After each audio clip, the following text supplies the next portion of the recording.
Welcome back! You are listening to Joygasm, a video game and movie podcast. I'm Russ, Xbox Live Toaster 360. He is Steve, Xbox Live Stevevich. And you are the Falcon to our Winter Soldier in episode 221 today, April. Very nicely done. April 22nd, 2021. We're going to be catching up with each other before we go right into our topic of the day, which is the Falcon and the Winter Soldier Season 1 review, which you can fast forward to if you look at the timestamps located in the detailed section of your favorite podcast provider or YouTube section below. Steve, my goodness. Russ? Yeah. How you been? Good. Yeah. To see ya. Good to make eye contact with you. It's interesting how the term eye contact is used, just because your eye doesn't necessarily like physically contact anyone. Mine does. It has no Mine does. ability to speak. Can you imagine if people actually did that? They made literal eye contact, like, ah, my eye. I don't know if it's you yet, but hold on. Yeah. Yeah, that's him. Oh, boy. You got any saline? I do. I got lots of it. I can imagine you go through it like crazy if you did that. Grody. What is new with you? What is new in your world? Well, Russ, I've been watching some things. You know what I finally did? I finally beat that Jurassic Park Evolution. I thought you stopped playing that. Like you were losing interest or something. I was losing interest, but I mean, I knew I was almost done with it, so I thought I just got to get it. I just got to get it over with. So I finally did, and there just really wasn't much there, you know. The last bit, spoiler, but not really, is they really put you to the test. Like a big storm comes and it's like, okay, Jurassic Park 1 all over again. Yeah, and anything that can go wrong goes wrong. Yeah, pretty much. A big storm comes, a tornado shows up. You got hackers stealing in Puerto Rico or whatever. Your dino exactly. DNA. So like a sabotager comes and like turns off all the power, and so the fence current, I guess, goes down. And then all the gates open up, and then a bunch of dinosaurs get diseases, and it's like pandemonium. Oh my goodness. And then once you save the day, then what's it? Malcolm, I think it was, who's Malcolm is I believe the Jeff Goldblum character. Yes, yeah. Jeff Goldblum goes, yes, wow, yes, well, we didn't think you would do it, and you did it. There is a lot of pandemonium going on around here. And, they're lizards. Chaos. Give me your arm. Give me your arm. I'm going to drop a water. Chaos. See how that works? Chaos. So he gets on there and gives you some praise, and then it's like, okay, I'll keep doing what you're doing. Just keep on going on excavations. I guess there's more like types of dinosaurs you can find, research and whatnot. But at that point, it's like, I'm kind of bored. I've done the same thing on 5 different islands. I'm kind of done with it. Like really done with it this time. Well, hey, you got it over the finish line. That's what you needed to do. Right. So you're done. I'm done. You had that experience. Yeah. You are now an expert Jurassic era park evolution park manager. Right. Owner even. So I did that. And then, we watched a couple things, wifey and I. Mm-hmm. We watched the movie called Nobody. Okay, so I've seen... What have you seen, Russ? I've seen an advertisement. I thought it was a TV show, though. No, it's definitely not a TV show, Russ. Is it an original movie? It's the picture of the guy, like he looks like an average dad type, and he's getting punched in the face. He's all bloodied and stuff, right? Yeah, kind of like that, Russ. It's on it. Yeah, I mean... We saw the trailer for it, I believe. Yeah, and then I always thought, like, what happened to it? Well, we found it on Amazon. Okay. And so we watched it. And this is not an original series? This is a movie? Yes. Or movie. Weird. Okay. It's by the same director as John Wick. I remember that, yes. It's very John Wick-y, too, Russ. Oh, now you're speaking my language. Yeah, I think you'd like it. You know who's also in it is, for a little small bit part, is Christopher Lloyd. He's in there. Really? Yeah. I love me some Christopher Lloyd. We're big been a fans minute. of Christopher Lloyd on this show. We were supposed to see him, I think, at one of the Dallas Expo. I don't know if it was this last Dallas Expo or not, but he was supposed to be there. Okay, so yeah, there was, I remember that they had a lot of the Back to the Future crew that were making a trip to the Dallas Comic-Con. Right. And I'm not sure if he made it, but a lot of the other folks did. I ended up at a different year getting to meet him. And I believe I showed you that picture, right? Didn't I show that photograph of me and Christopher Lloyd? I know you met Biff. I did. I'm going down my Back to the Future cast bucket list. I'm slowly but surely able to meet. I also met Mr. Strickland. That's right, you did. I forgot about that picture. Yeah. Great gentleman. But I met Christopher Lloyd. They had this nice kind of photo op spread where they had a Back to the Future style DeLorean, an actual DeLorean that was there, and they had like this nice little backdrop of the clock tower. Save the clock tower! That's great. I'm sure I've shown you that picture. I don't know. I know the one with Biff. I don't know about the others. I probably recognize them if I saw them, Russ. I'm sure what you will do is you will find them, scan them, upload them to this. Sure. And then I'll see them. Maybe it could very well be that as we're talking about it right now, they're looking at it. That's right. That's how we roll. So, otherwise, let's see. So, I watched a chick flick with my wife. Oh, well, aren't you just the dutiful husband? We watched Kate and Leopold, Russ. I scarcely recall that name. That's actually a good movie. It is a good movie. It is very entertaining, very clean. It stars our boy Hugh Jackman. Yes. We're also big fans of Mr. Jackman. Big big fans of Mr. Hugh. Meg Ryan. Oh, Meg Ryan. I can tell you paid a lot of attention. Yeah. So she's in it, and then the dude who he was. Let's see, what did he play in? He played Sabretooth in the first X-Men. Okay. I think he's on Dexter. Also, There are a lot of guys in Dexter. he's like one of the main people. Anyway, he's in it. Anyhow, good. that was good. That was a good movie, actually. We quite enjoyed it. We started The Hobbit all over again. Again? It's been a new year, Russ. How many times have you guys watched that? It's been a new year. Not that that's necessarily a bad thing. I'm just kind of surprised. Like, I feel like didn't you just finish watching No, it? it was like a few minutes ago. Exactly. No, I mean it's been a bit since we've seen it, actually, and mostly we're not going to finish the movie necessarily. We just wanted the beginning is wonderful. Yeah, I agree. And I think the Lord of the Rings trilogy is also wonderful. All of those films are. They're the kind of movies that you can either sit down and have like an event and watch them, or I feel like they are also the kind of movie where if you just want something playing in the background while you do something else. Vacuum, sure, yeah. There you go. And then finally, Play Uno. We started playing Uno in this house. strip poker, maybe. I don't know. Then we watched the movie Limitless. Okay. This is with Bradley Cooper. I remembered. Bradley Cooper. Another very talented individual, yes. Yes, he's the voice of Rocket Raccoon. Yep. He played in American Sniper, I think it was. Yes, he did. Bradley Coops.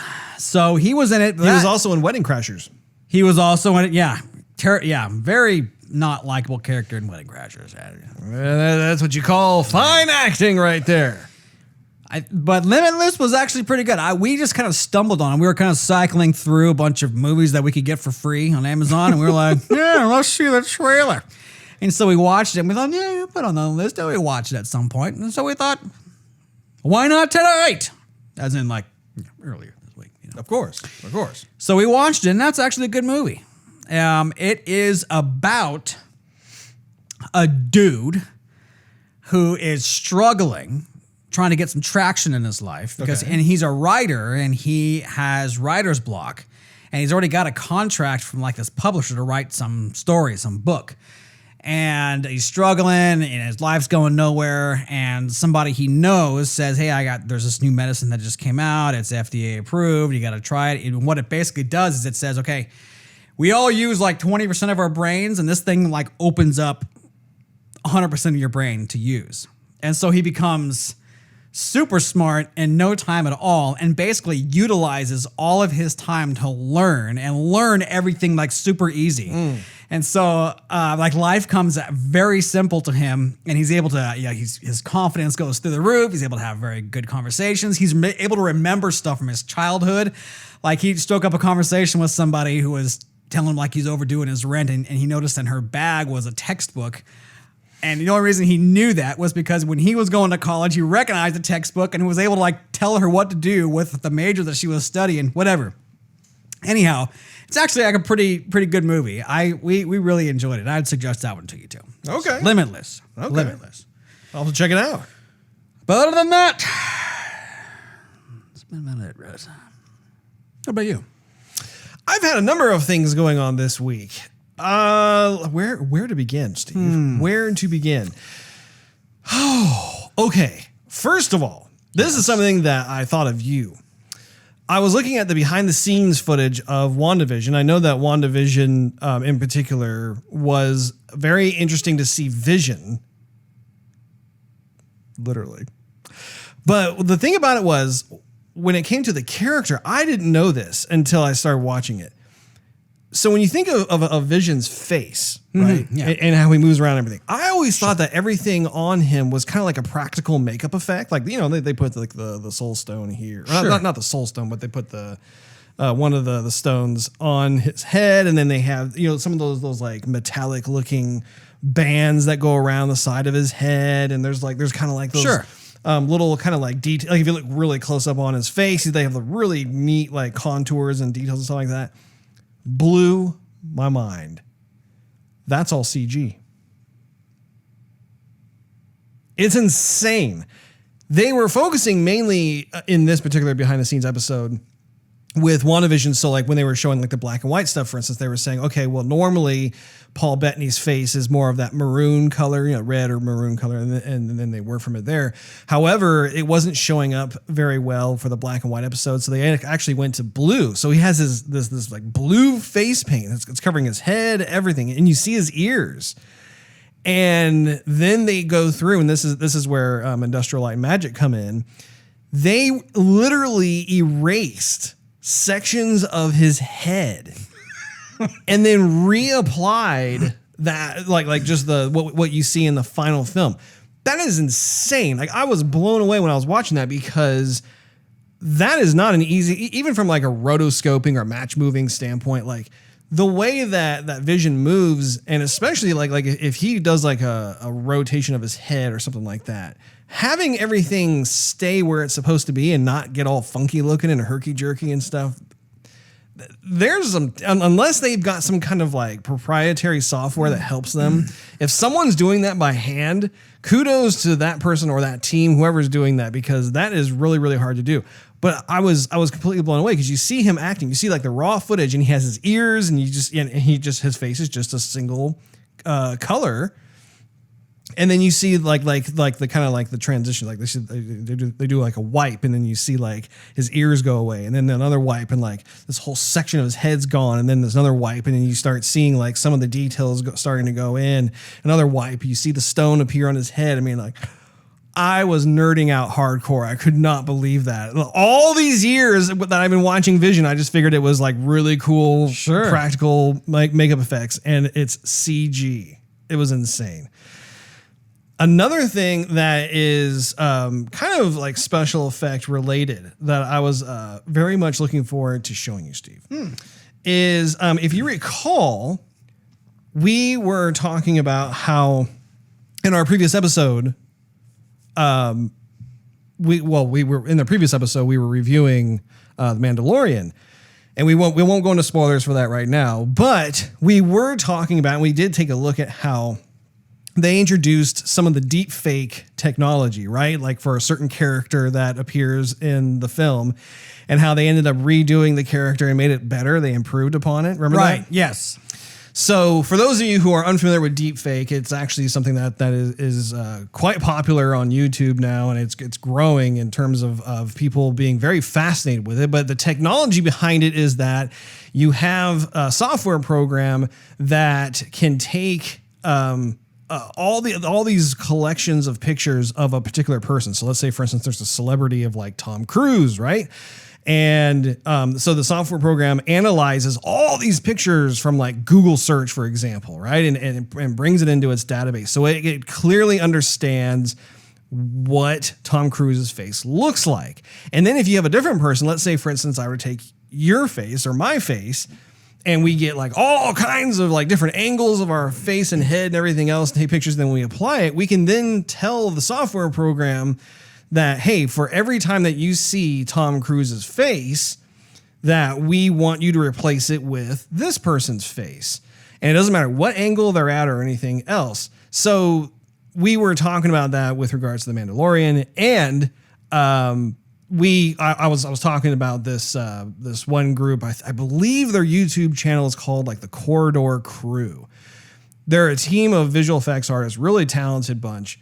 And they made their own version of this particular character, and they improved upon it. And it was fantastic, because they literally used one of their teammates as the stand-in, and then they were able to apply this well-known character's face to his face. And suddenly it was like, oh my goodness, this is amazing. Well, Steve, I did some exploring. And Did you? I did. And I want to direct your attention to the screen, because I decided to use my face. Yeah. On some well-known movie characters, and I just wanted to get your reaction on this. So please take a look at the screen. And oh gosh, you might recognize who that is. Oh, good grief. The movie's ruined for me now.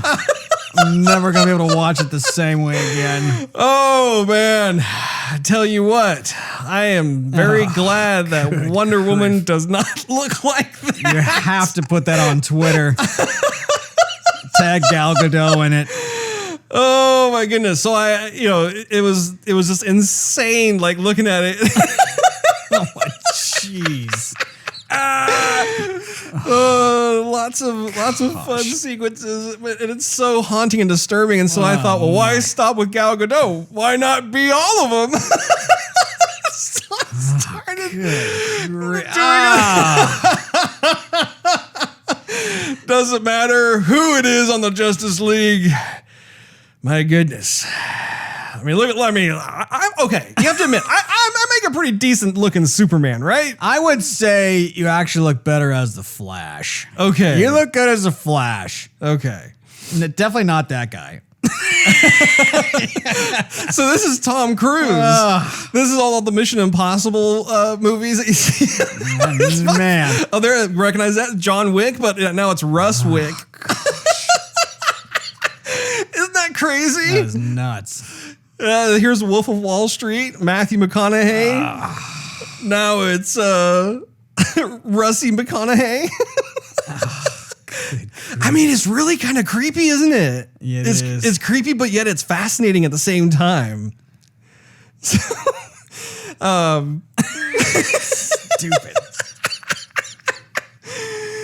Oh, and the next one after that, I can't remember which one comes up. Oh, this is Game of Thrones. So this is me being Jon Snow. And I know you watched a little bit of Game of Thrones. You didn't see all of it, but to be honest, like I feel like my face works in like the world of Game of Thrones. Oh, here's me as Captain America. Hey, making all right, Captain America. I feel like I was all right? Like, I mean, my face kind of works. Like, it's not, the OG Captain America in the MCU. What in the world? Okay, so this is Troy. This is Brad Pitt. Gosh. But I mean, look at it though. I mean, it's like You look like an Irish Brad Pitt and Troy. It's kind of like Conan O'Brien with like a big chin and cheeks and stuff. oh yeah, look at I've got the body of a Greek god, Steve. It's amazing. I can find my fantasies have come true. Oh, here we go, Tony Stark as me, Don't think so. or me as Tony Stark. Yeah, I don't know about that one. Oh, come on. How about John Cena, Steve? John Cena, Yeah, you can be Russ John Cena. Cena. I feel like that kid that works out all right. Indiana Jones. You got Han Solo. You almost look like the guy. I forgot his name. He was in like what was it? Like what was that show? It's like is it Family Matters? Look, this is Margot Robbie doing like the whole Harley Quinn thing, but it's me instead. I'm gonna have nightmares. Look at that. Oh my goodness, it's so like just no words, Steve. No words at all. It's amazing. I thought I would save this one for last just for you, Steve. Legolas. Me as Legolas. You could have at least been Gimli. I wanted to be Legolas because, I don't know, just because I know that would set you off. Oh, gosh. That's My face is like beet red. I'm like laughing hysterically over here. Oh my gosh. No, you know who you look like. And I might be wrong in Family Matters. It was that show that came on Sundays. Bob Saget was like the main character in it. Full House. Full House. Yeah. It was like Bob Saget's brother. The guy, the there are comedian. three guys. Yeah. You know what? Someone else has said that too. How like somehow I remind them of that one guy in particular. And I can't remember his name, but I know who you're talking about. I gotta find it now. Oh man, like just looking at your expression watching on that that montage. Oh, I'm gonna treasure that for sure. A bunch of like, I can't even like. Dave Coulier. Coulier. Coulier. Sure. It's, that dude. Yes. That is the person who other people have mentioned the same thing. Yeah. I would humbly concur. So which ones were you most impressed with out of those? Impressed? I mean, I'm not even, I'm just saying from a technical merit.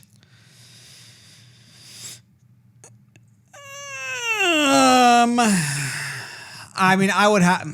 There were some doozies in there, weren't there? There were some doozies. I mean, for sure. Like, I think the Flash looked good because it was like all of them are just your face with like the person's haircut, Right. basically. So Right. the Flash, it was your face with his like helmet and mask, and so it kind of looked a little bit better, like it fit, like you had a prop, like a movie prop on your face. Right. So that one was actually the best. I mean, some of the ones that were further away, like with like Aquaman, for example. Yeah. Like, all right, it's you. Yeah. So I was actually really taken with how. Okay, first of all, Wonder Woman looked really good, even though like that body was not mine at all or anything else. I mean, but just the way it looked, I thought was impressive. And also, Margot Robbie, I was like, my goodness, that works out really well. Well, it's like something happened with like your teeth and her teeth. That was throwing me off. she was wearing something in one of those scenes. I think it was like a retainer or something, if I'm not mistaken. But I know what you're talking about because there are certain instances where the teeth, there was like an issue with the teeth.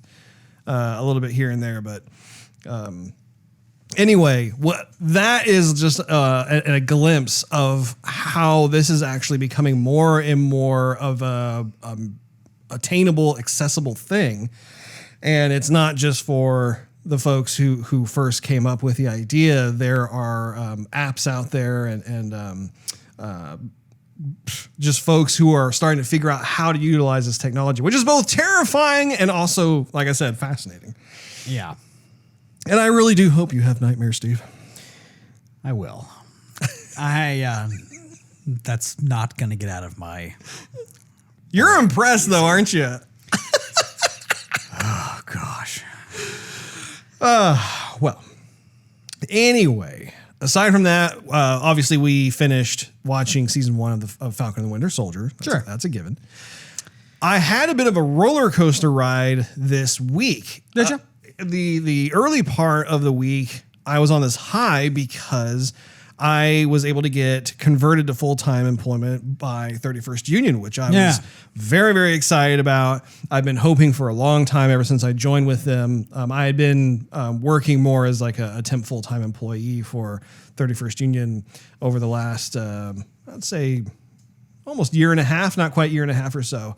And the opportunity came up, and I accepted, and I could not be more excited and pumped to be able to continue working with this great team. And the stuff that we're working on is really exciting. So I was like on this like super high during the first, I would say like most of the week, really. And then we had a family emergency, which you know about. I do. Yeah. And so it involved my father-in-law, and without going into too much details, he ended up having a brain aneurysm, and so that really scared the family. And my wife, of course, was very concerned and everything else. So then we were kind of in that mode for a while, and that's why this podcast episode is a bit late to getting to everyone. I apologize for that. But then luckily he is, at least at this point, seemingly pulling out of it. He's no longer in, a medically induced coma or anything like that. And so, we're very relieved and happy about that as well. So it's been like this total roller coaster ride, during the week. And yeah, I think that's about all that's new with me on this week, Steve. Good, Russ.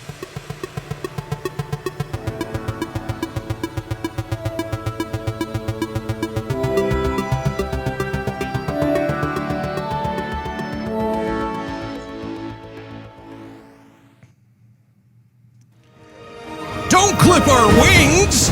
It's time for the topic of the day!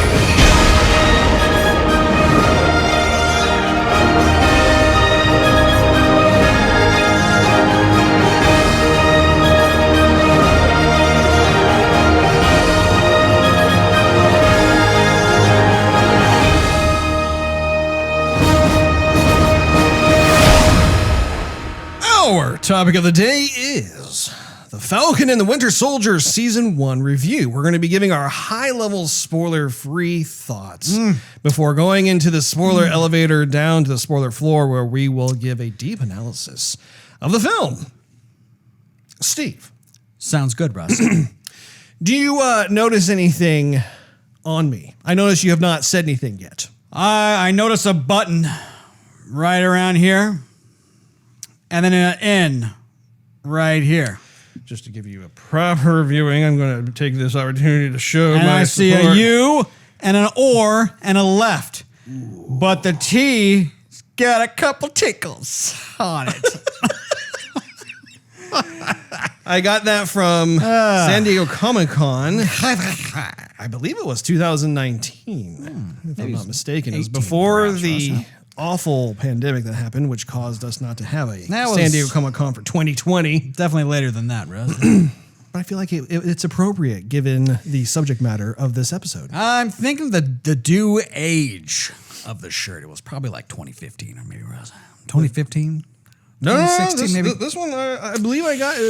I'm about 80% sure it was 2019. It could have been 2018, but I'm pretty sure it's 2019, Steve. I'd put my money on it. Steve. Say 2018, Russ, yeah. Oh, you can put some Monopoly money on that, Steve? Yeah. Hey, how come you have so many $500 bills? Yeah, and they're pink. Yeah. So what did you think of season 1 overall? Season 1. Well, it was. I thought it was a bit short.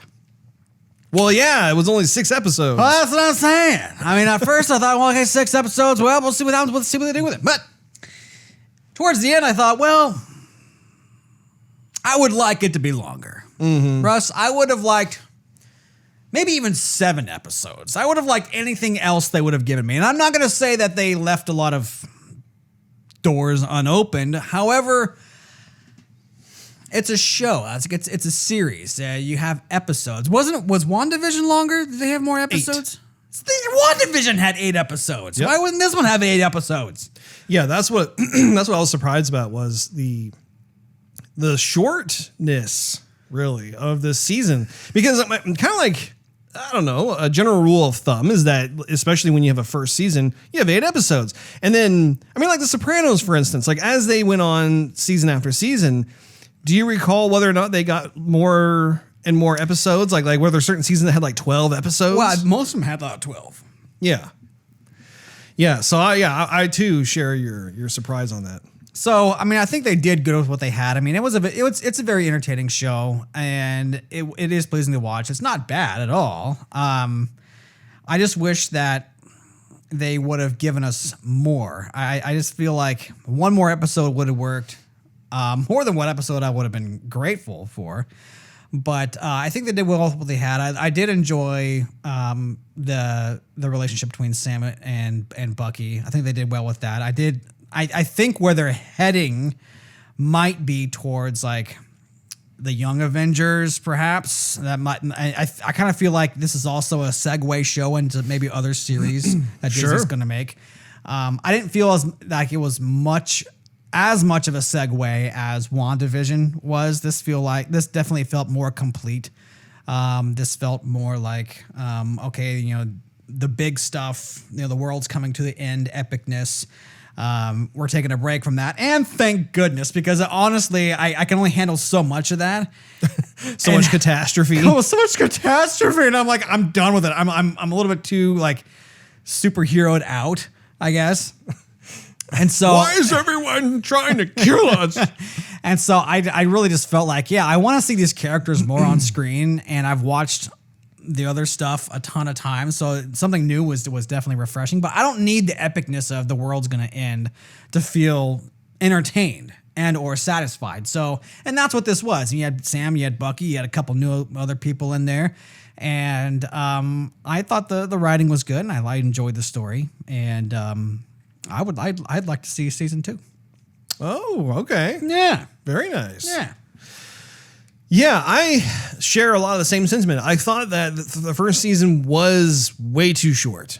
I thought that the bare minimum they should have gone for like 8 episodes, and at the same time though, I thought that some of the themes that they were going through and exploring were good, because as a whole, like just in terms of the MCU and their direction that they're heading, this was a very necessary show. And it's great because it acts as a conduit between what we've seen thus far within the movie sides of things and what we can expect in the next phase. Because I think they're on phase 4? They're going into phase 4 of the movies. Right.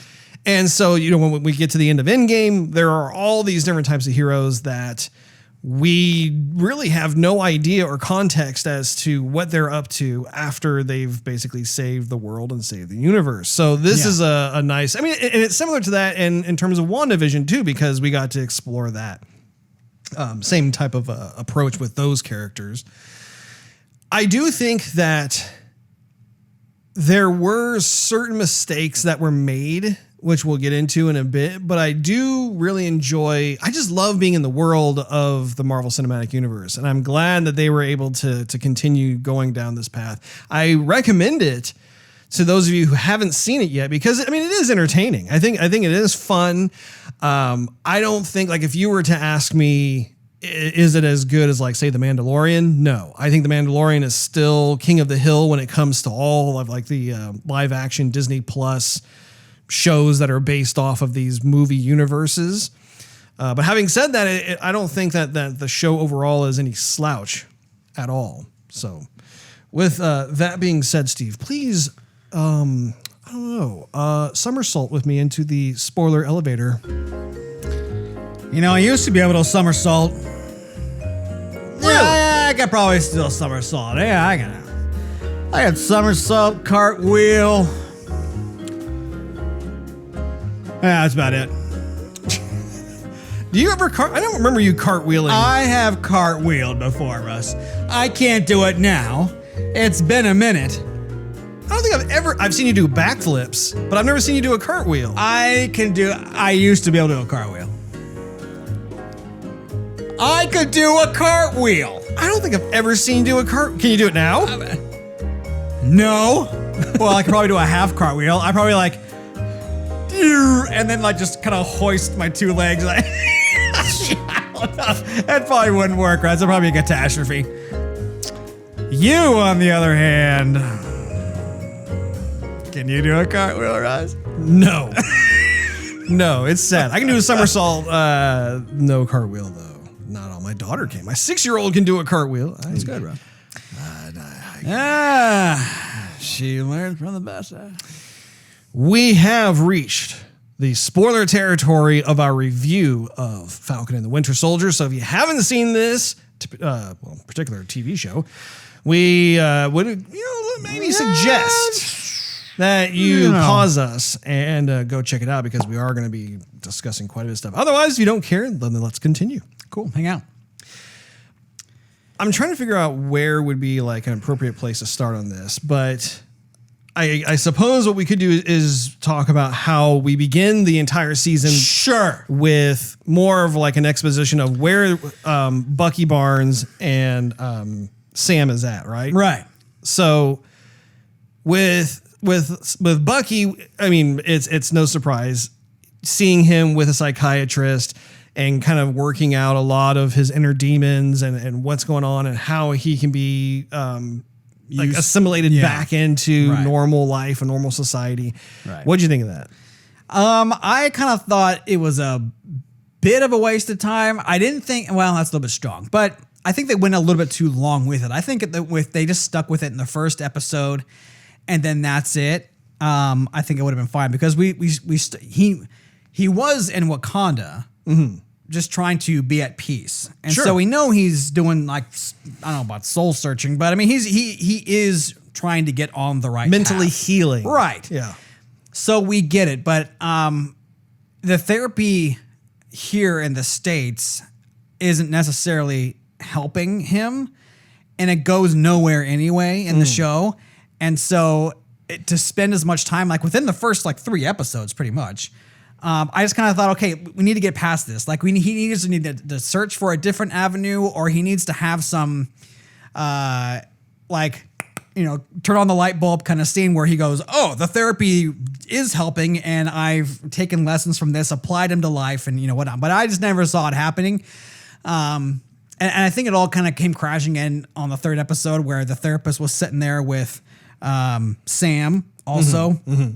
And they had that staring contest, and the whole thing was like this. Well, it's like they couldn't decide if they wanted that scene to be funny or intense. Yeah, but maybe they wanted a little bit of both. They advertised that scene with the show, like as part of the trailer, as if that was supposed to be funny. You think, oh, it's going to be funny, and then you just watch it in the 3rd episode, and you think, what was the whole point? Like, I don't get what they were trying to do. So, I mean, I see them starting off correct, but I just thought they could have done something else with the time that, could have been better. Yeah. What about you? Yeah, like I said, I thought it was appropriate to be able to start off, because I was thinking to myself, if I were directing this, what would I want to do with Bucky? And it's like, yeah, of course. I mean, he's seeing a psychiatrist. He's going through. I mean, he's been able to have that time in Wakanda. He's been able to center himself to a certain extent, and especially with all the craziness that he saw within an Endgame, he's probably got a lot of stuff that he's trying to sort out. Sure. And especially now that like Thanos has been defeated and there doesn't seem to be any kind of like real big threat on the horizon, how does a superhero like the Winter Soldier be able to reassimilate into it? Sure. So it makes perfect sense. Same thing with Sam. Sam he's gone back down to the South. I believe, was it in Louisiana? To me, it looked like it was Louisiana. Yeah. Maybe I was wrong, but I'm pretty sure that's where he was. We get introduced to his sister, which was cool. We get to see some of his family. Nephews. We get to be introduced to some of kind of like the main family heirloom, which is the fishing crab boat. fishing boat. Yeah, really, really cool. And so I, for one, thought it was refreshing to be able to see these two characters in these states of being more of a citizen and less of being in like their uniform and going out to save the day. I thought that was actually, I've always had a natural curiosity for that sort of thing. I thought that was cool. However, yeah, like as it went on, you could tell that they were trying to create some semblance of conflict between these two characters. And I know that it started from the movies themselves, because in the movies, like they had like this kind of funny, like, sarcastic kind of, like you're getting on my nerves kind of thing, but Yeah. we're still buddies. And it's like they wanted to inflate that and make it more intense for the TV show, but I didn't think that was necessary. And in fact, I thought it was kind of odd. It was kind of odd. Like, it didn't need to be there. It's almost like a pissing contest between the two. Kind of. Like, I don't see why is this a thing? Like, well, being at that level of upset, I just felt like it was unwarranted. Like, I mean, it's one thing of like, oh, like for instance, like Bucky was, one of his main sources of just having a bone to pick with Sam was that Sam refused to be the next Captain America, that he decided he was going to have the shield be placed in like the Smithsonian or some sort of exhibit, right? Yeah.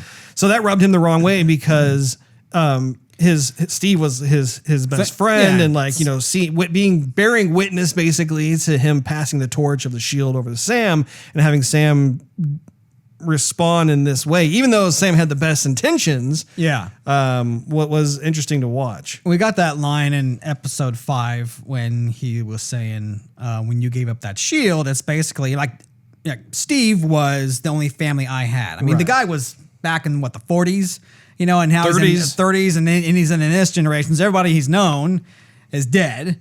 And so Steve was the only family he had. And so then Steve, of course, what happened in Endgame, he went back in time, hung out with Peggy, just, hung out a little bit, And and so Steve's old man now, he's, I don't know if he's still alive or he's whatever, but that shield still remains. And so having the shield, I think, and part of the Avengers, where they're all kind of work family, I guess, if you will, was just a resemblance. So I have something from the past that I find comfort in. So when Sam goes, okay, I'm giving it to the museum. I'm not Captain America. I'm not a super soldier. I don't have really that much prowess to handle this thing as well as the original Captain America could. I'm going to let the government take care of it. Well, and I think more so than that, even I would say, I think the mental aspect for Sam was just the sheer mantle of responsibility, right? Like, because he saw Steve Evans as Steve Evans. I'm sorry, who is that, Russ? Chris Evans. I'm not aware of this name. What's his last name? What's Steve's last name? Steve Rogers. Chris Pratt. Anyway, it's amazing how, I don't know, just wires crossed. Anyway, he got introduced to Steve. He realized what Steve stood for, what his principles were, and how over time he was just this incredible figure for justice in the world of the MCU. And I think Sam was conflicted because he didn't want to do a disservice to Steve's legacy. And he also at the same time didn't feel as though it was almost like he didn't feel worthy to like take that on, even though he was. Right. So that part of it I thought was fascinating. I thought that it was, like I said, it was unwarranted for them to get that upset toward each other. Right. And especially like when you think about how they're both soldiers, right? They're both soldiers of war. They've been through these huge battles together. So there will very naturally fuse some really deep bond. Sure. That is not easily broken because you've been fighting together. I think that's why when they got upset, it was just petty. Yeah, it was petty and it was kind of forced. Yeah. I mean, you've been through thick and thin. I mean, the world's coming to an end. The blip happened. Yeah. You guys want to get past your petty differences?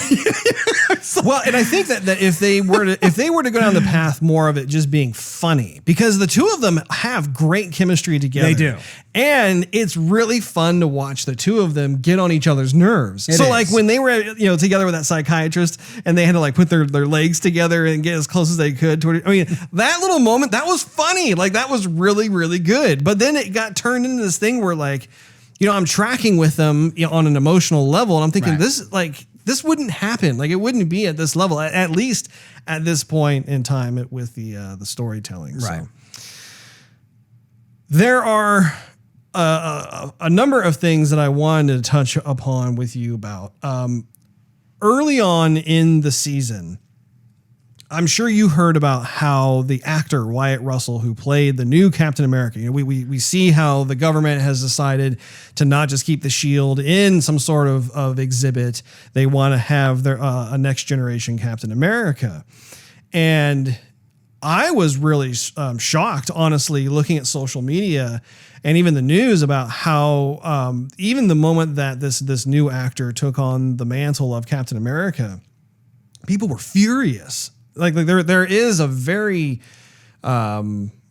real passion that fans have when it comes to the character of Captain America. And I think that speaks well to the show, because the show is being very intentional in exploring that, right? Like, you can't just replace Steve Rogers right away. Or you can't just easily do it with just anybody. And so I think that was very interesting, but I don't think they anticipated how, the actor Wyatt, he got death threats and that is so stupid. Did you hear about this? No, I didn't, but it makes sense. It's insane. He got totally bombarded, but with all kinds of folks who were idiots. Yeah. It was, I don't care that Disney wrote it. I don't care that it's fictional. I don't care. What do you want me to do? I'm an actor. It's a job. And that's honestly people. That's what that was the response, is you had this huge, very hateful. It was almost like they couldn't separate the actor from the character, And then you had this other side, which was hey, you guys need to take it down a couple notches. You need to chill, because this is just a story. This is not real. You need to stop actually contacting the actor and threatening his life. That is not cool. And even, it's a sad state when you need to remind people of facts. Well, and I think the common sense. Once the larger fan base caught wind of it, then they started calling those people out and were like, hey, stop it. That's not cool. And so people have been able, you'd seen the simmering down. Okay. I'll back off. Yeah. The wonders of being anonymous online. That's it. But yeah, the way Disney, so when I'm watching the thing, I thought you're not going to have anybody else's opinion on this. You're not going to talk to the other Avengers and see what they think. The government's just going to make a decision and we're going to have to run with it, And I think that's one of the genius aspects of the storytelling when it comes to the show, is that I think they were being very intentional with playing with our emotions. Because I know for me personally, when I first saw this new guy come out, I didn't know who he was. And he's holding the shield. I'm like, what is he doing with the shield? He doesn't have the right chin. Well, the whole thing. I remember when that episode ended, there was a sense of fan violation. I'm like, wait. He's not. What gives him the right to become the next Captain America? But that was an ongoing theme that they had within the show, right? Is how do you pick who is the right person for that job? And I think that is, even unto itself, you don't just throw on a uniform and suddenly you're Captain America, because the persona of Captain America is very much this selfless job of honor, really. Right. Did you have the same kind of reaction though when you saw him come out? You're kind of like, I miss Steve Rogers. What's this? This is totally the wrong guy. I kind of thought if this is the real Captain America, I thought, well, I'm gonna have to really try and get used to this. And get used to this. But I thought something's gonna happen. He would have picked it up easily by now. Either he's gonna walk this very difficult road of trying to fit in, and that's what the story's gonna be, or he's not gonna play out as Captain America, and it's going to go to Bucky or Sam. I must say that Wyatt Russell did a really nice job playing this particular character. I enjoyed his character arc. Did you like where we were introduced to him versus where he ended up? I do. I liked him speaking with Lamar a lot. Their camaraderie. I liked Lamar was really cool too. Yeah, and then in episode 5. I think he really came out, not when he was trying to be the good guy, but he came out when he was fed up and just trying to be himself. Not when he took revenge on that one dude for killing Lamar, but when he was addressing the senator, for example. and they're telling him no pension for you, and Right. you're getting screwed, and just be happy with it and whatever. And he's going, I've done everything you asked me to do. Like your mandates, I've lived my life by. I know I'm well, all that stuff. That's when he really came about, and I think that was making his makeup of what he, the later character he's going to be. Well, and I think I was really thankful that he wasn't a character that they turned into like this one-dimensional bad guy, right? Like, oh, I'm just not cut out for this, and I go down this dark path, and that's it. Like you actually saw a lot of twists and turns. Like when you're first introduced to him, when he's in the uniform, you're like, wait, who is this guy? And then the very next episode, we see him in that locker room, right? Because he's about to go out to that football rally of sorts, right? Do that interview. And you realize that he truly does understand like how being Captain America, like being the next Captain America, is a monumental task. And that you realize that he is a U.S. soldier, that he's a decorated soldier, that he cares a lot for his country and whatnot. But then as the show goes on, we see how the strains of certain types of scenarios that perhaps he wasn't trained to handle as opposed to conventional warfare, they begin to take their toll on his psyche and his decision making. But I think also too, there was a lot of frustration that was going on too, where like he was attempting to make nice with Falcon and the Winter Soldier early on. Right. They continuously rejected his olive branches, if you will. Sure. And I think that was frustrating for him. And then of course, Lamar was kind of this is his best bud, right? And so seeing that happen, that was interesting too, because the fans, of course, were totally up in arms about that one sequence where he ends up killing one of the flag smashers with Cap's shield, right? Which again, from a storytelling perspective, like it is very much a gasp oriented moment, because to see that blood all over Cap's shield and everything else, you're kind of like, whoa, like this is very different. But then I saw someone commenting on social media that I thought was really great. And they started, because everybody was just like, oh, like this guy's so awful, da, da, da. And this one person said, well, hey, wait a minute. Look at all the other instances where we see something that is kind of similar. And I wrote some down in my notes here, but they were like, he brought up the original Avengers movie. Remember when Loki took over the minds of like a lot of the SHIELD agents, including Hawkeye, and they came to the helicarrier. Right. That was. Okay. So the SHIELD agents who had like the assault weapons and like they were going in and infiltrating, those were like U.S. soldiers. Like they were part of SHIELD, but they were under the mind control because, of Loki's scepter, he's able to control them. And you see Captain America take those people out and no one bats an eye because it's Steve Rogers. Right. And so I thought, whoa, like that's a really good observation.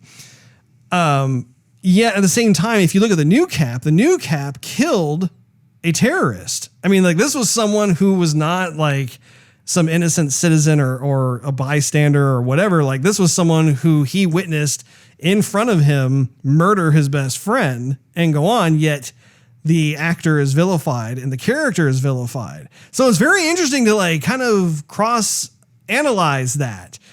Very, very different indeed. And I think even in that particular scene, like there was this exploration of, what it means to like take the serum and be a super soldier versus honor.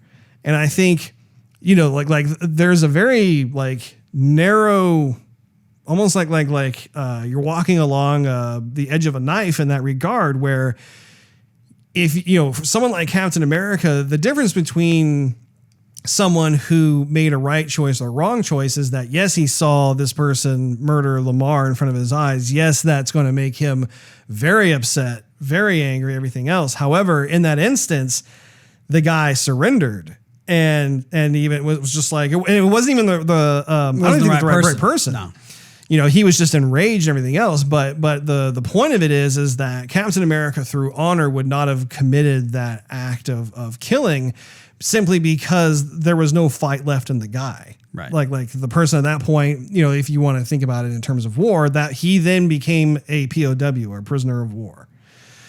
And so to see him carry on and not have that restraint, that is where the difference is in that regard. But really interesting to look at all that. Another example of this too is comparing the new Cap versus Wanda. If you think of WandaVision, Wanda kept an entire town prisoner. Now, she didn't kill anybody, but we don't even know how long she was there for, and she held that entire town against their will. And we kind of alluded to that a bit when we were reviewing WandaVision Season 1 about how it was difficult to ascertain, is Wanda a good guy or a bad guy? What is it? Somewhere in between. Very, very gray. And again, if you think of that versus the new Cap who kills a known terrorist, it's like you start thinking of it in those types of details. You're kind of like, there's a lot of this gray zone that, if for nothing else, is food for thought, right? I mean, that's part of some of the good storytelling. Another example that this person gave too was comparing the new Cap to T'Challa, because when we're introduced to Black Panther, he witnesses his father get killed in front of him, and throughout that entire that entire movie, he's trying to kill Winter Soldier. Right. Yeah. No one bats an eye, do they? Right. So, and arguably, I mean, even at that point in time, Winter Soldier was in fact a terrorist. Yeah. But again, Black Panther wasn't vilified. Right. Even though he witnessed his father perish in a very tragic fashion, versus the new Captain America who witnessed his best friend tragically get killed in front of his eyes as well. So I don't know. I was like, man, that's some good thought material there. Well, also too, I think it all kind of all comes down to I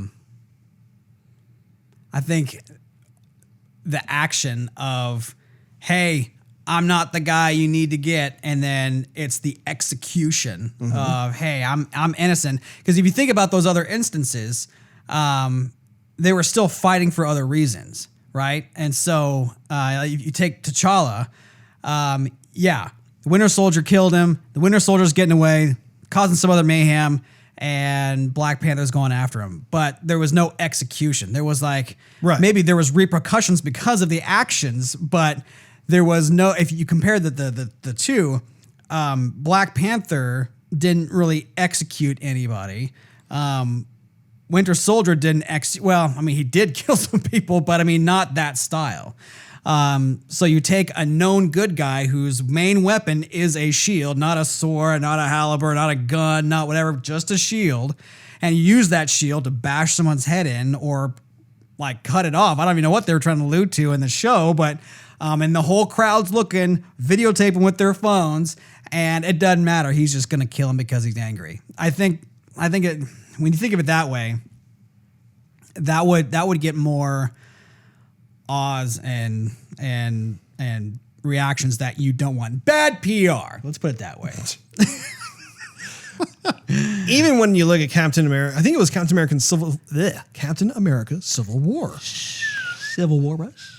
When we see Black Panther, that's also where we discover that Black Panther also very much understands honor and understands what the right thing to do is despite certain impulses that he may have. Because if you recall, at the end, he has the opportunity to take out Zemo and he doesn't. Remember he's sitting there on top of that snowy mountain thing or whatever. He takes pity on him. Right. And he understands just what this person represents, what he's going through, and takes mercy on him. Right. Which is it takes an enormous amount of self-control standing in front of the person who just killed your father. Right. And that's, of course, what separates him from the new Captain America. And that new Cap definitely made a mistake on that. Speaking of Zemo, what did you think of seeing Zemo return in Falcon and the Winter Soldier? I liked it. The same actor who played Zemo played in the movie Rush for Niki Lauda. who was a driver for Ferrari in F1. Anyway, I wanted to get on that, but I mean, I was watching it this time, and I thought, man, I know I've seen that guy somewhere before, outside of Marvel, and I had to MDib him, and found it, and sure enough, it's pretty cool. Anyway, so yeah, no, I'm actually glad they brought him back, because when we saw him, what was that in? When did we see him? Was that was on Civil War? Civil War. I didn't think they played him out enough, and I thought there's more to him than we know. And then that movie was over, and I thought, all right, well, we'll see what happens, I guess. But they brought him out in this one. He's a lot more complex, and I do appreciate a complex villain, as I know you do too. I don't still want a brute in there. I'm bad because I like being bad. And then Bad to the Bone plays in the background. Yeah. Bad. You know, so I like seeing him. I'm glad they brought him back.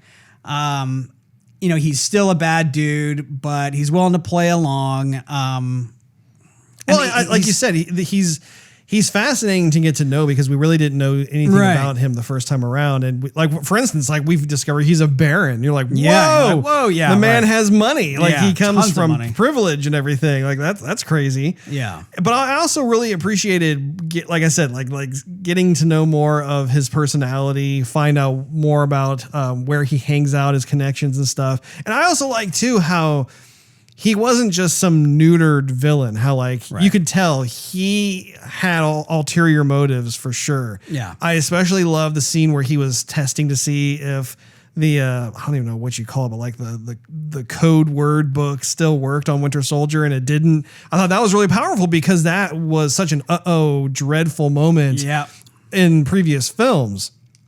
So anyway, I thought that was really neat.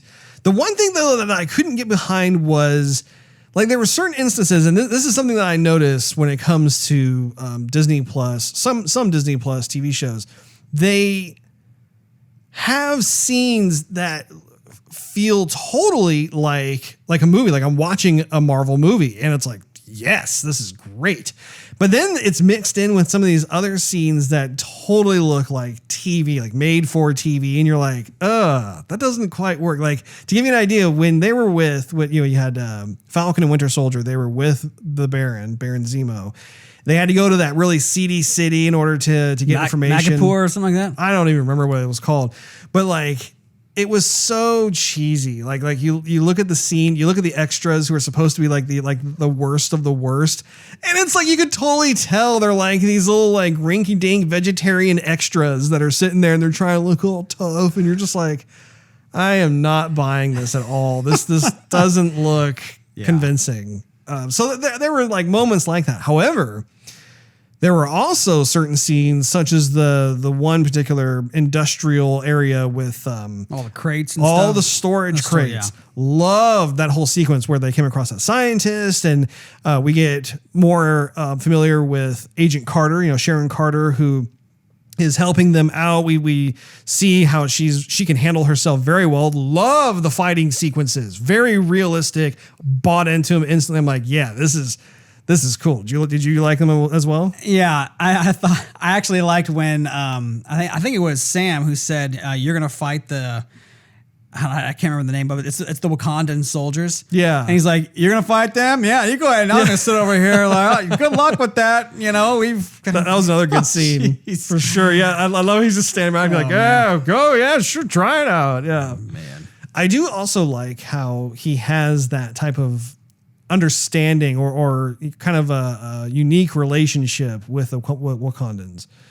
Yeah. I almost wonder if he had a little glimmer or sparkle in the eye for that one bodyguard in particular who he was talking with here and there throughout the episodes. I can't tell if there was some sort of romantical past or if I was reading too much into it. I'm not sure, but there was, they definitely knew each other. Yeah, you're talking about Zemo, or you're talking about the Winter Soldier? Winter Soldier, yeah. Yeah, Bucky was, remember how like she left those little parts of her bracelet or whatever, and so he went over and talked to her, and then we see him talk to her through subsequent episodes as well. And it's one thing to have like formality of like, oh, you're a bodyguard from Wakanda. What can I do for you? It'd be very diplomatic. They had a little bit, at least a friendship. Like there's something that's there. And I wasn't sure if it was so far as like maybe they Maybe they don't have any pre-existing like romantic relationship. I'm not gonna say romance, but there's definitely like a tenderness or like I can't really put my words are not accurately describing it, but there was something there that caused me to kind of go, maybe not, but maybe. I don't think so. I mean, I think she's the one, may have been the one to bring him the arm they made for him. Yeah, but and he's been helping out in the land. He's been doing little things around there. If you recall, when they brought him, are you talking about his new arm, or are you talking about his new arm? See, instead of scratch, I can't scratch my head. I got this. I'm gonna scratch my what used to be my jaw. I'm scratching right there instead. You have a jaw in there somewhere else? Dude, it's in there somewhere. Golly, dude, I've got to lose this Pillsbury Doughboy face. Oh boy. Keeps you warm in the winter now, doesn't it? Right. A little too warm. Thank goodness. Anyway. So, yeah. I have listed down a few themes that Falcon the Winter Soldier explore. We did talk already about life outside of the Avengers in terms of trying to get back to normal life. Yeah. We did talk a bit about the significance of taking on the Captain America mantle as it applied to the new Captain America. However, we haven't really talked about when Sam actually makes a decision to accept being the next Captain America. Healed. Yeah. Actually, one of my favorite scenes within the entire season was watching him prepare, like getting used to the shield. I really like, how it wasn't like, oh, I decided I'm going to be the next Captain America. What's up? Like you can tell that like there was this journey, there was this process in place, and it wasn't even limited to him. How he ended up talking to a lot of different folks. One of which I thought was one of the best characters and actors in the entire show, which was Isaiah Bradley. Yeah, and that made me just. I know you really enjoyed him too. I looked him up. The actor's name is Carl Lubley.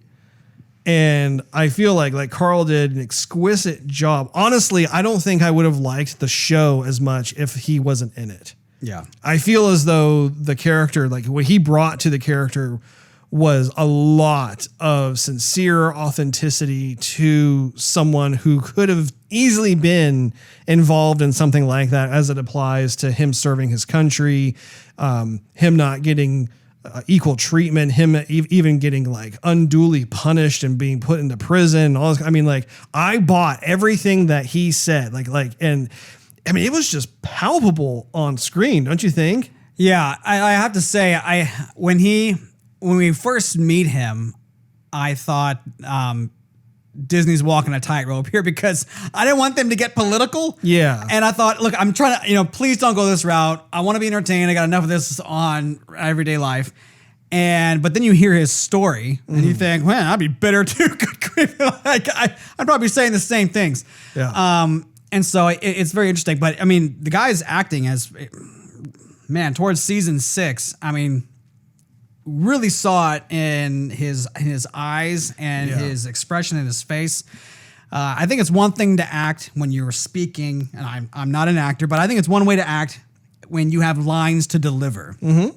And how you deliver them, is good acting and whatnot. But it's a whole other thing when you're trying to convey a feeling and a message by not saying anything whatsoever verbally, and your eyes are speaking, and this like the tightness in your cheeks and then your mouth and your lips say something completely different. And towards the end of season 6, I've seen it. Have you? I have not seen it yet. I'm way ahead of you. Way ahead. Of episode 6, when Sam brings him in to see, look, I've listened to you, and I've taken everything here. You are going to be remembered.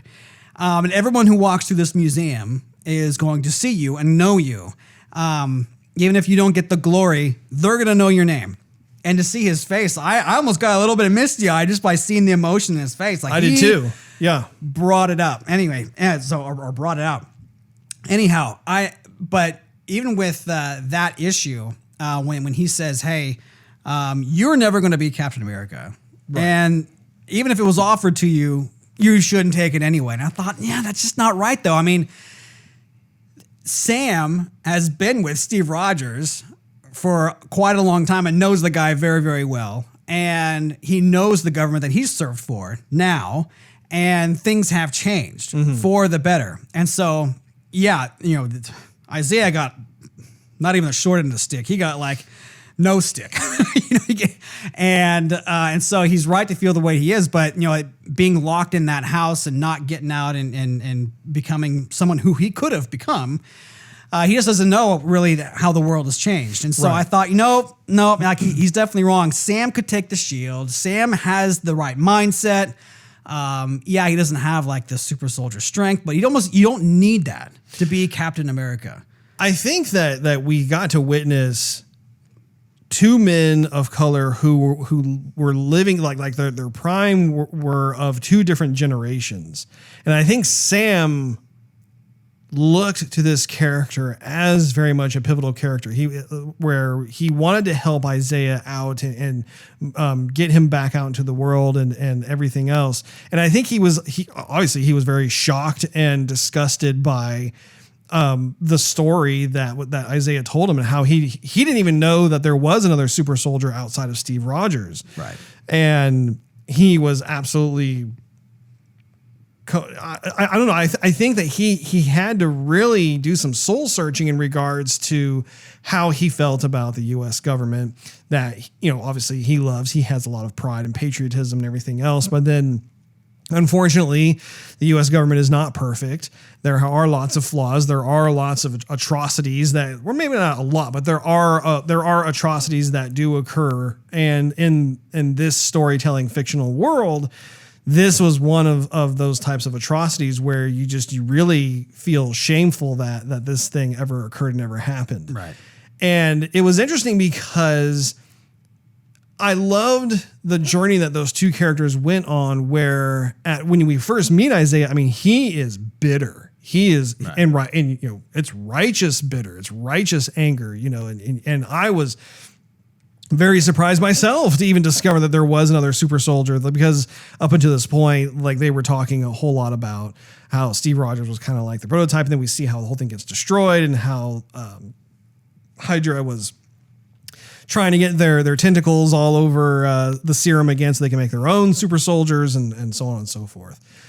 And then you go from that to, as they have subsequent conversations and come to an understanding and everything else, that they're both able to help each other out and move forward with whatever kind of blockade or roadblock that they were dealing with.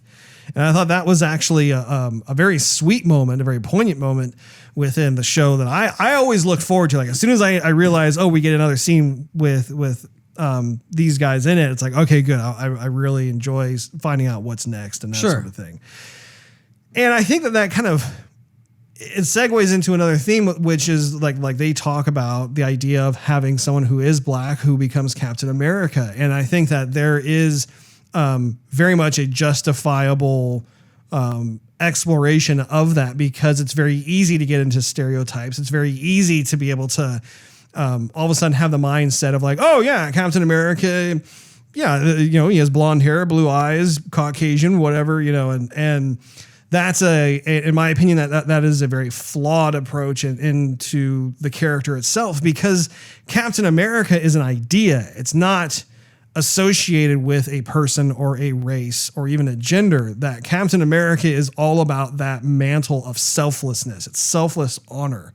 And there are, thankfully, a lot of people out there who have the capacity to be able to take on that mantle. It doesn't mean it's going to be easy, but at the same time, you have folks who are very interested and willing and passionate and desiring of wanting to be able to take on that banner, so to speak. And I think that plays also into the show's strength, where they do have an exploration of like, the new Captain America that took over, and we got to witness how like, this isn't a bad person. It's not like, he lives in some volcano somewhere, and he's like, I'm going to be the next Captain America. You know, like he actually has good intentions. He meant well, but again, that mantle is no small mantle. That is a very big responsibility that not just any one person can take on. And so there's a lot more significance to when Sam makes that decision, that call, because even for me personally, like, back when we were first introduced to the Falcon character, I've always liked Sam, and I always really liked, I believe it's, well, I'm going to make sure. Anthony Mackie? I was going to say Andrew Mackie, Anthony Mackie, Tony, Antoine. I've always loved Anthony's role as the Falcon. I completely bought into it, and I actually, there were like fleeting moments, like as I was watching the various movies that came out over the years, I had wondered here and there, I'm like, man, like I wonder like how he would look in a Captain America outfit, because he really does naturally imbue a lot of the qualities that Steve Rogers has as well. And like, I don't know, like he's always been one of my favorite characters within the Avengers and within the MCU. And so I thought that it was really cool to be able to watch him go through this mental and emotional journey of coming to terms with being okay with being the next Captain America. What did you think of his suit, Russ? The new Captain America suit. I liked it. You know, when he got the suitcase, I was thinking, okay, is this going to be like Captain America's suit, or is it like an improved Falcon suit? And apparently it's a kind of a combination of both. Because like you see like a little bit of like what looks to be like a wing emblem or insignia on the briefcase that he gets, or not briefcase, but like the that futuristic looking suitcase thing he got. But no, I thought it was great, and I loved how it wasn't. I don't know. When we finally get to see him in it, it's not like, well, I guess I'm the new Captain America. I guess I'm the new. I mean, like he owned it. He's like someone asked him like, "Who are you?" I'm like, "Oh, I'm Captain America," and like, he just goes forward. And it wasn't egotistical. It wasn't arrogant or anything. I mean, he delivered that as how I would expect Captain America to deliver that. Yeah. What do you think? You know, I'm not sure if I like the suit or not. There's parts of the suit that I like and part that I don't like, but I was thinking he would have some sort of helmet on. I mean, the guy's flying around at, hundreds of miles an hour in the air. I would think they would give him some sort of helmet. Yeah. But like his whole head is open. I don't know. But I thought that the red, white, and blue looked really striking. Love the new wings that he had. I think it's almost too much white in the suit. I think what the part of it that was a little odd was the neck part. Like it was such a stark white color going up. I did like the red goggles though. I did. That part looked tight. Like if they. Yeah, I think you're right. It's just like the neck part. Like right in there, Like if they were to change that up a bit, and like you said, like if they were to add in more of like the Captain America helmet, because again, it's like, to your point, he's flying, for crying out loud. Like you got to protect your head. I mean, Captain America's on his feet the entire time, maybe on a motorcycle, and they give him a helmet. Like this guy's flying around like, helmet, come on. Well, I will say, you and I, we don't read the Captain America comics, so it could very well be that they're just paying homage to like how Falcon becomes Captain America in the comic books. And I mean, even moving forward, I'm sure we're going to see iterations of the costume as we go on, and it'll get cool. I mean, like when we think of like the initial Captain America uniform, I was not particularly like. I mean, it was cool to see the character on screen, but like the suit was like, they could improve on that. And then as time went on, it was like, ooh, I like that. Oh, that iteration's even better. Oh, I'll take that. Thank you. One thing we didn't touch on, which is probably criticism from me, is all the villains in the show. One thing I didn't. I'm not going to say that I wasn't against. Well, I guess I am. I had to remind myself, like, what's the motive? What's the purpose behind these villains? What do they really want? The flag smashers? Yeah. And like when we were watching the last episode, I thought, okay, why are they angry again? Like, what's the deal? And I actually had to go back and research. Like, it wasn't really that evident throughout the show that, they are doing this because of X, Y, and Z. Right. And so if you missed like the little nuggets where they told you, then you'd be clueless about why they were bad guys. What do you think with the villains? Yeah, I was not very impressed at all. I think that there was not enough information that was given about them. We are introduced to this ragtag group of what appears to be outcasts. Right. My understanding is that they had taken the super soldier serum, so they have the incredible strength that Steve Rogers had. But beyond that, maybe I missed it in the show, but like I had no idea where these people came from. Were they tested upon? Did they used to be part of some U.S. government faction like special forces or something? But even so, I know that isn't the case because like they had different accents and like the main leader, Carly, clearly has a British accent. So it's like, okay, well, I don't think that they were a part of any kind of like U.S. military thing. Not to say that like, obviously, I mean, you can have a British accent and still be a part of the U.S. military. Like, wait, yeah, customs like, hello, no. Yeah. You can't come in here like that. Get rid of the accent or else you're not walking in. Just figured I make that disclaimer. But for me, I'm just trying to figure out, okay, where did these folks come from? And maybe I have to watch the season again because I missed a detail or something like that. But my thing was like, it was weird how you have like 8 of them at least? Sure.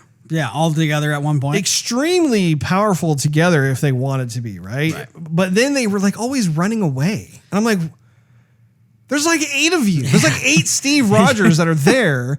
Why are you running away? Like, it doesn't make any kind of sense. So from that standpoint, I was a bit confused.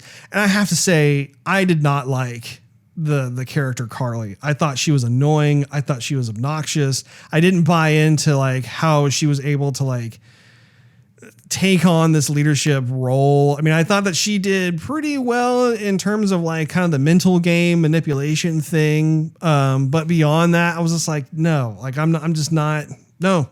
Yeah. And again, it's one of those things where I think it's a casting thing because I'm sure that the actor is a fine actor, is a great actor, everything else. But what's weird how some of these casting choices are made, because if you recall, she was also in Solo, a Star Wars story. It was the Han Solo movie.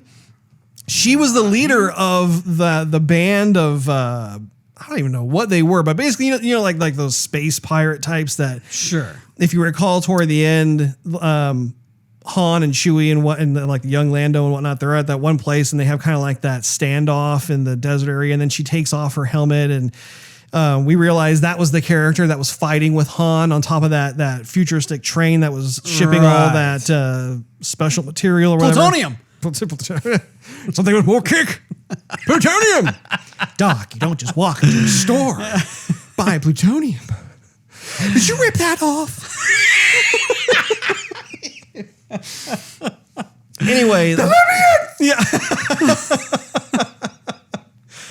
So when I saw all of that happen too, I was like, no offense, but the actor is like 5'4", and she's fighting against someone like Woody Harrelson, who I think is like 6'3" or something. Like the dude is huge, and you see them fighting on top of the train, and everything else. And I'm like, no, I'm not buying it. And she takes off the helmet. I'm like, no. Sorry, I'm not buying it. Yeah. Same situation with this show. I was just, every time she was on screen, it just got on my nerves, but not for the right reasons.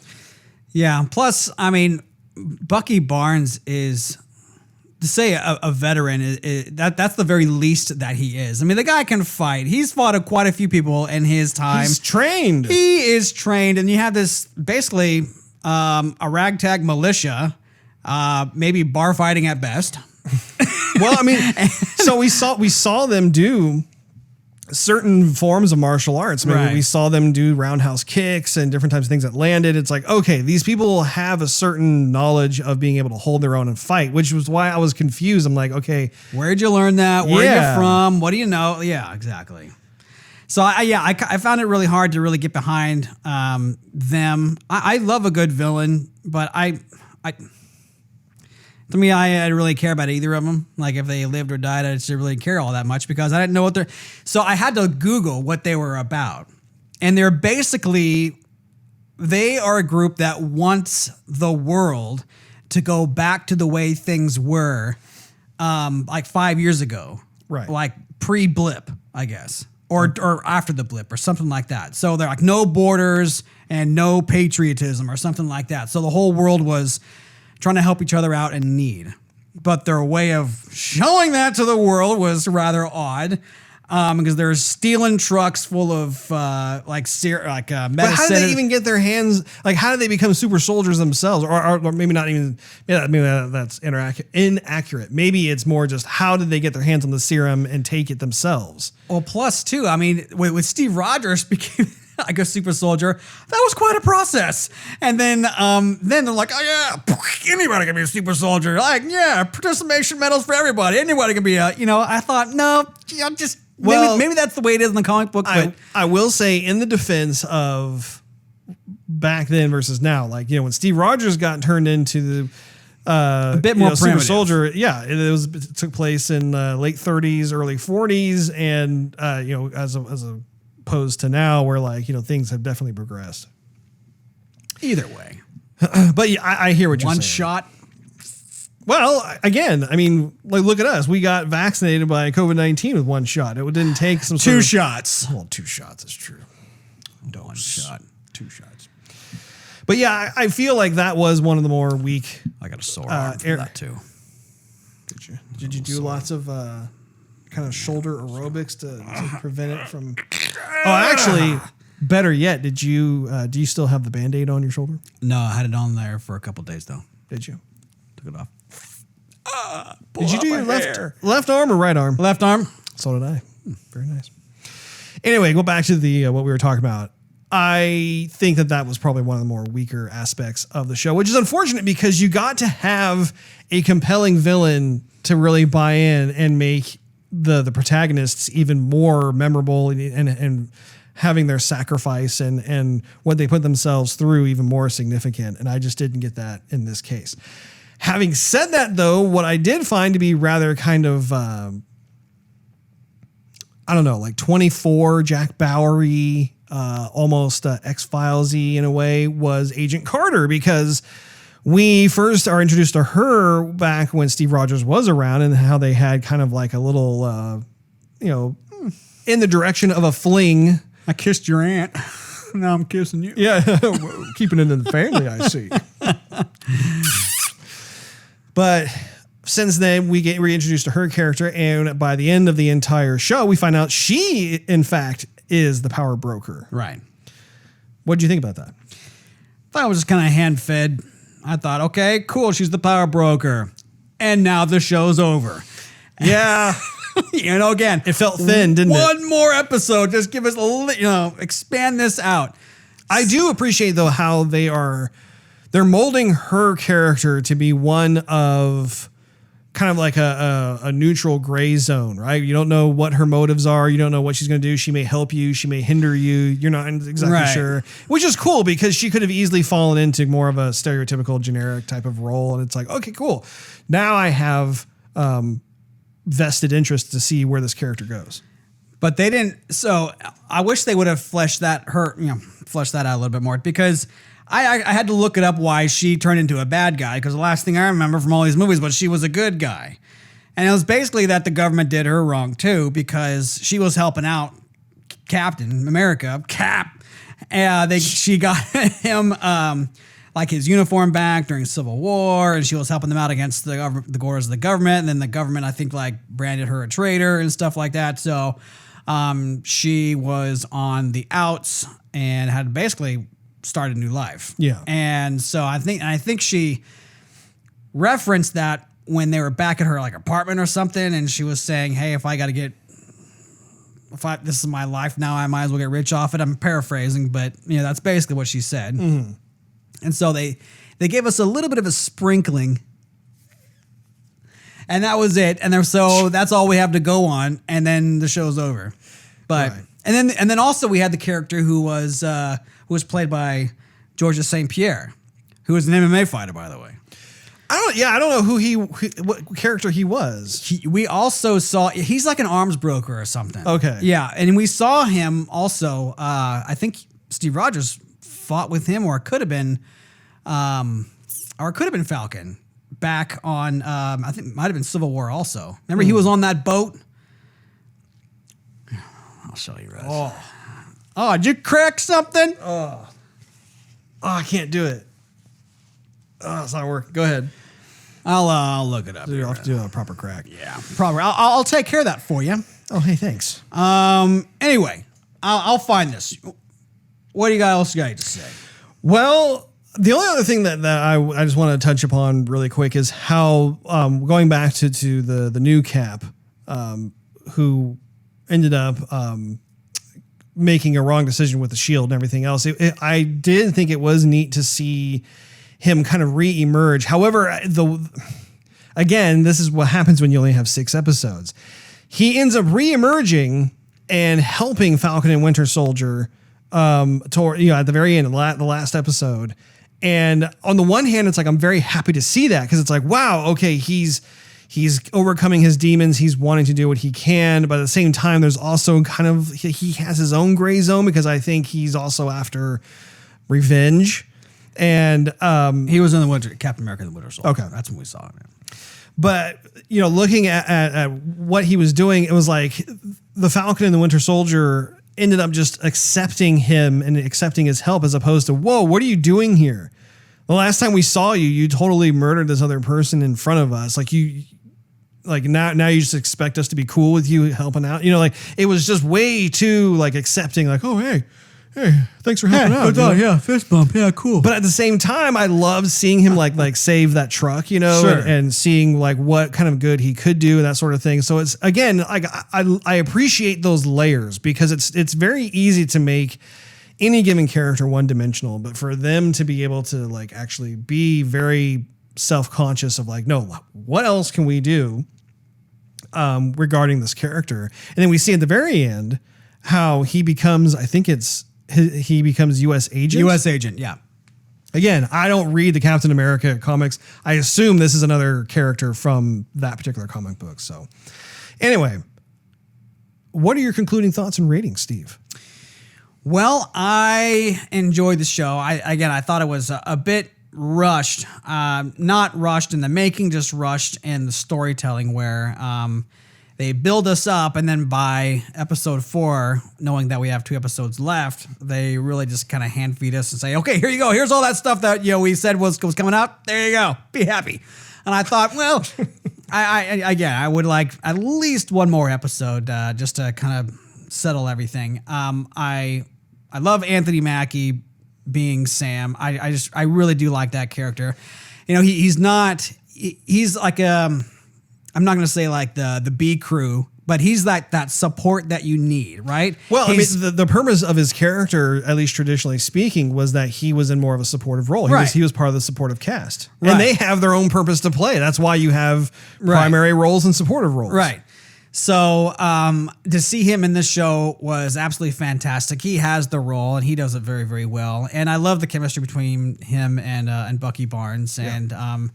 And I love seeing them both on screen, and I enjoyed the realism of the show. It kind of brought it more to home. I was about to say Mortal Home.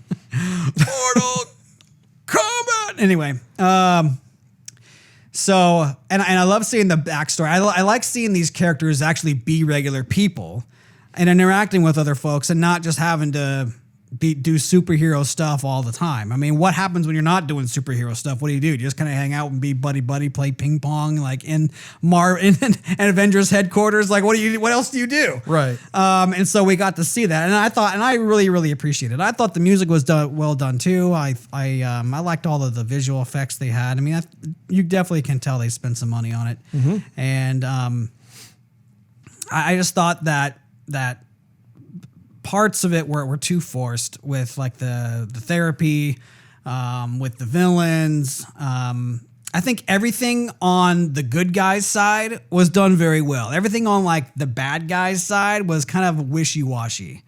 And so with that, but even so, I did enjoy it, and I am looking forward to the next season that's coming out. So I would say my rating would be a 3.5. Okay, 3.5 stars. From this man. I have been very much looking forward to and anticipating these different types of shows from Disney Plus, because it does provide the opportunity to be able to look at these characters and heroes and villains that we've all come to know and love, but in a little bit of a different capacity than what we've been used to. And I think that Disney Plus has delivered in certain areas, but I also think that they need to go to the drawing board and assess how they can move forward and continue to improve what they have so far. And we've seen that with WandaVision. We've seen this now with Falcon and the Winter Soldier. I'm very curious to see how Loki, the TV show, turns out as well, because that's going to be, I believe, their third MCU-oriented Disney Plus show. These characters have been a lot of fun to watch. I do think that some mistakes were made when it comes to what we've been talking about with regards to, like, I think like they tried to create unnecessary conflict between the two characters that I don't think was necessary or that was there. I do think that there was proper conflict in terms of how you can have two different opinions based on like who should have the mantle or not, and that sort of thing. I think that's really well done. And I think that the various themes that we've covered, for the most part, they did a nice job being able to like explore these things that are done so in a way that's great storytelling and doesn't get mired into real world politics, but at the same time is able to present some of this subject material in such a way where it does cause one to reflect. And I think one of the ones that was a big success for this particular show is that exploration of having someone who is African American be able to take on the role of Captain America. I thought they did a fantastic job with that, because it could have easily been patronizing. It could have very easily been just really heavy-handed, and it wasn't. Like it was actually done. Like at the end of it, I was like straight up rooting for the Falcon becoming the next Captain America, and seeing him do his thing and everything else. We were rooting for him either way, though.